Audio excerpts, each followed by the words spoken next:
આજે તો હતી ઉત્તરાયણ એટલે ભાઈ સડાવતા હતા પતંગ એટલે આપણે પહોંચી ગયા. ચારનો ગોતતો તો તમને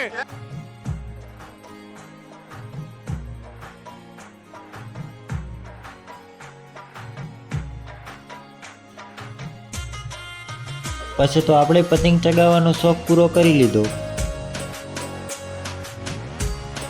તમે મોનો કે ના મોનો, બાકી પતંગ ચગાવવાની મજા ખેતર જેવી ચોય ન મળે હો. હવે ખેતરમાંથી ઉપડી ગયા આપણે ગોમહામાં ઉત્તરાયણનો માહોલ જોવા. ગોમમાં એને જોયું તો કોરે મોરે હુકો ઉડતો હતો, પતંગ આસા આસા ચડતો હતો. ફોટો પાડો મારો.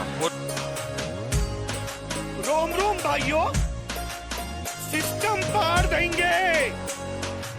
ગોમમાં કોઈ પતંગ ચગાવવાનો મેળ ના આવ્યો એટલે મૂન મારો ભાઈબંધ મંગો બે આવી ગયા ખેતરમાં ફુવારો જોવા. એથી સીધા આવી ગયા આપણે મેચ જોવા માટે. ઓયાને જોયું તો સ્ટેડિયમ ભરેલું હતું ખચાખચ ને ખેલાડીઓ ટીમ પાડતા હતા.